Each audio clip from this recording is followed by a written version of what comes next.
all the blame can't go to the players. All the blame can't go to the coach. It lies somewhere in between. But I think what we were saying along the way is, if you want to experiment, show me experimentation. Don't throw in 1,000 players. How about take the best group of players, a core? Maybe you're sprinkling in some new faces, but give me different formations. I don't care about the criticize. I prefer that the people criticize me but don't touch the player. And I hope in the future criticize me, but let the player to play free and go and to perform. And it's not a problem for me. I think if that happens, because for sure it's good signal. No, because it's not easy to be sitting here. If we are sitting here, it's because I think something previous we did, no, and we deserve to be here. All right, those are the words, if you're listening to this, of Mauricio Pochettino at a press conference following the Japan game. The U.S. won 2-0. He wants all the heat, Big Tones. He wants all the smoke. And I agree with him. You want to make sure that the players play as free as possible. So, and even Ivan talked about it, where and Chuck, that was a great question. What should the players think about, and what should the team be thinking about going into the World Cup and playing free, is very aligned with what Mauricio Pochettino is saying here. He wants all that smoke, though, and he wants all the criticism focused on him. Your thoughts on these comments, Big Tones?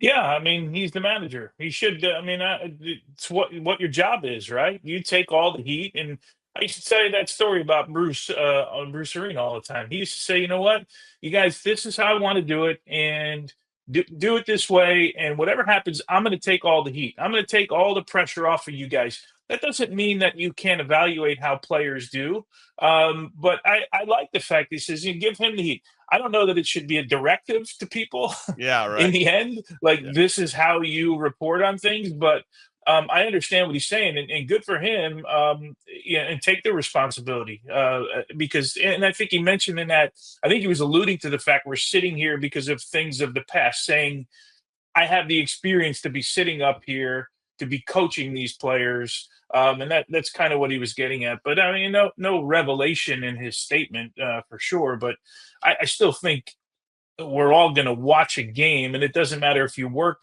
here on Call It What You Want, or you're sitting on your couch as just a fan. You're going to evaluate players and what they do and how they approach the game, and how his game, how he approaches the game. So, but yeah, I mean, okay, well, I guess everyone will criticize you if that's what you want, but I don't think that's the point here. Yeah, trust the process, bro. Right, Chuck? That's pretty much what we're hearing from Mauricio Pochettino over the last week. Well, I like the fact that he's taking accountability, because if it doesn't look right, yeah, because we've been saying, hey, tactics, formations, urgency, let's see that. There's got to be a healthy balance. All the blame can't go to the players. All the blame can't go to the coach. It lies somewhere in between. But I think what we were saying along the way is, if you want to experiment, show me experimentation. Don't throw in 1,000 players. Right. How about take the best group of players, a core? Maybe you're sprinkling in some new faces, but give me different formations. High line. Are we sitting back? We playing counter? Are we a mid-block team? Are we a possession team? All right, we're going to try these different things, and we can see it. We can, and then you're saying, okay, this is where Pochettino's trying to find what's the best mix for this group. What's the best way forward?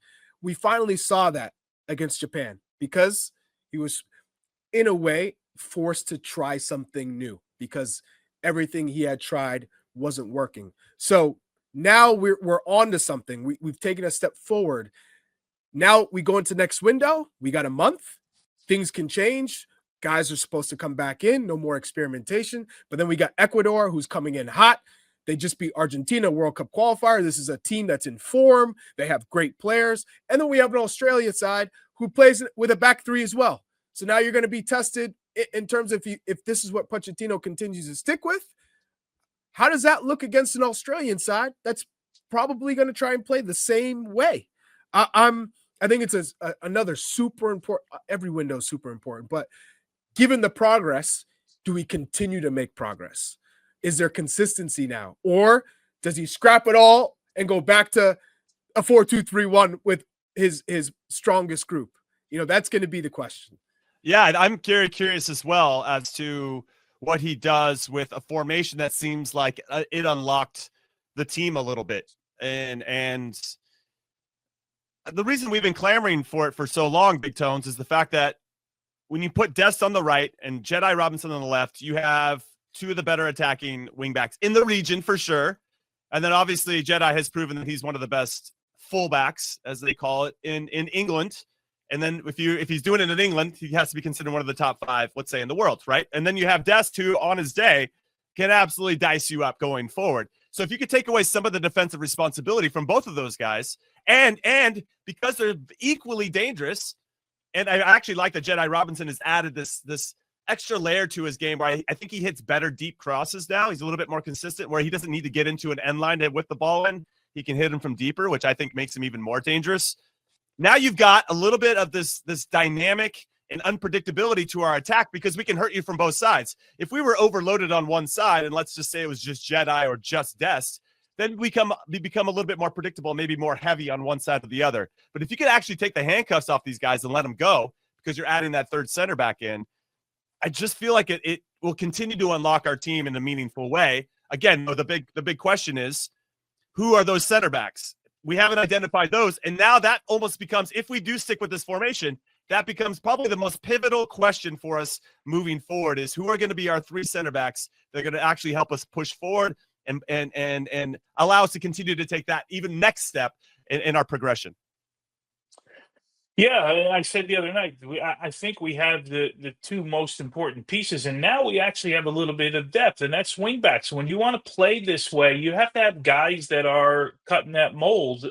You mentioned Dest and Anthony Robinson. Now we got a little sniff of what it looks like with Freeman on the right-hand side. Arston looked a little bit better, and I will throw in, we know that Timothy Weah can do that too if we ask him to do it. So right. I think they have the qualities to play in those positions. I still, for me, it's easy to go from 2 center backs to 3 center backs. As a goalkeeper, I mean, Jimmy, one of my biggest strengths, especially towards the last 5 years of my career, was organizing defenses. And I tried to learn it when I was young because I said to myself, well, the more I organize, the less I got to do, in the end, like the less work I got to do in the end. Yeah. And as you get older, that becomes more important. And I think that's why I stuck around for a while, because coaches felt like, okay, we can kind of hand the keys over and we know that they're going to get organized. But you give me 3 center backs instead of 2, it becomes that much easier. And as you mentioned, there's cover, there's balance, there's different ways you can shift and do all that. But we got the most important thing. I think the fear, Charlie, I think the fear is 2 things, Chuck, over the years to going with 3. When you go with 3 in the back, that 3-man midfield becomes a 2-man midfield, right? And it was like, who is going to be left out all the time?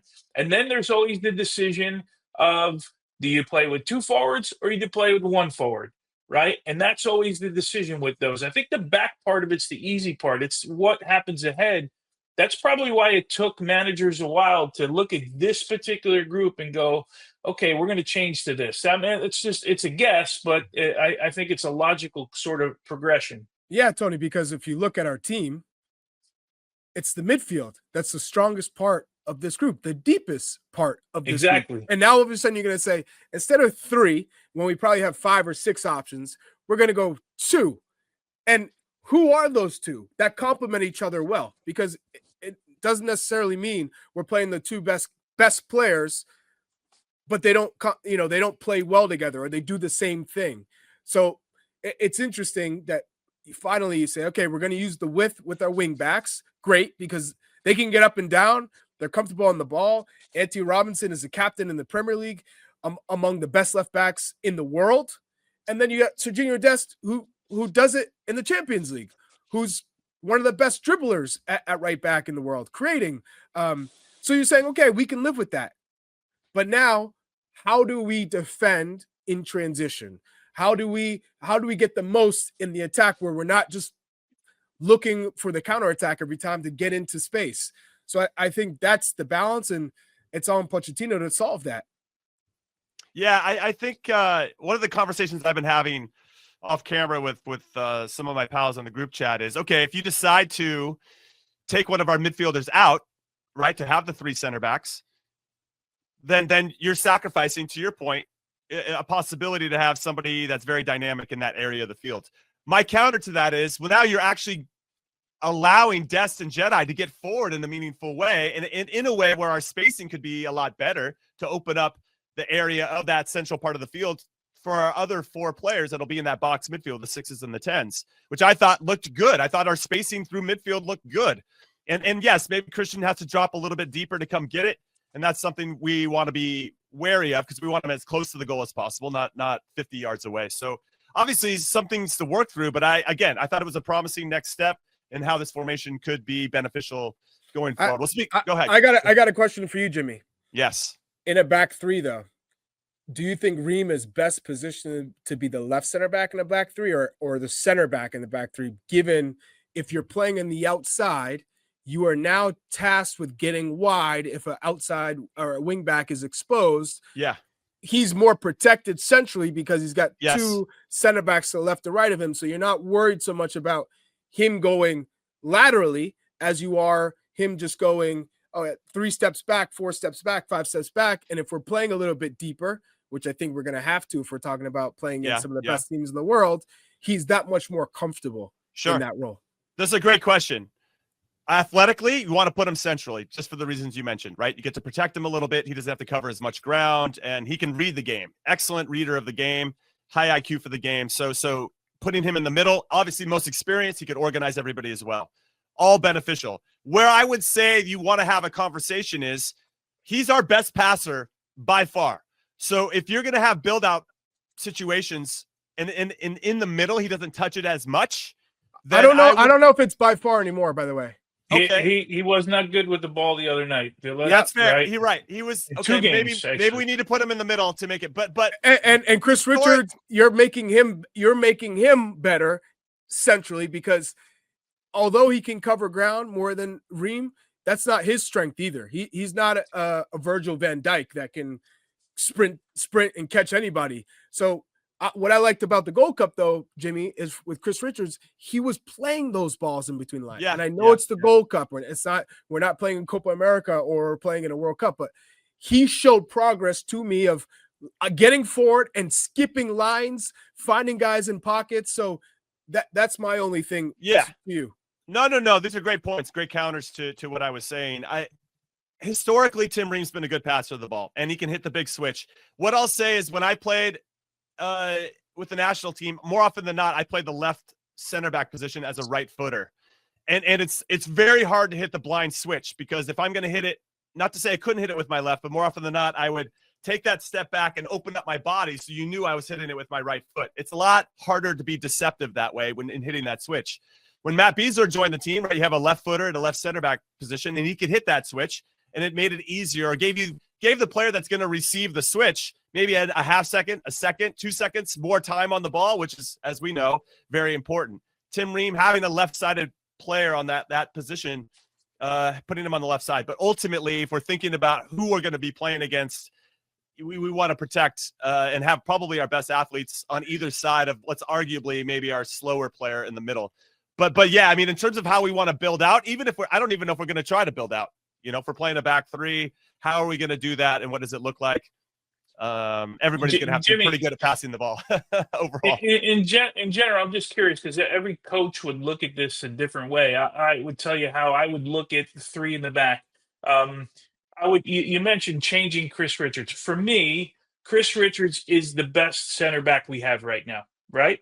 Mm-hmm. So I put Chris Richards in whatever I think the best place for him to be is. Because right. So if I think it's the middle, I don't move him to the right and I don't move him to the left to accommodate anyone. Because now what I'm doing already is I'm taking my best guy with his best quality and I'm substituting that to make up for someone else. I'd rather keep the best guy in whatever I think is the best spot and then build around that. I got to find pieces that complement him in doing that. And some managers will say, no, I'm weak over here, so I'm going to take my best guy and move him over here. But for me, I always look at now making 2 changes. right? Yeah. I'm making 2 to, without even thinking about it, instead of just making 1 change. Look at you getting to the end of the video. All right. Very proud of you. Now, if you want more average to good content, this is your channel. Go look at other videos, playlists. We have it all figured out. For more of the good stuff, then you got to make sure you hit like on this video, hit subscribe so you don't miss anything, and then turn on your notifications so you know when we're going live or if anything drops right when it comes out. We'd really appreciate it. See you next time.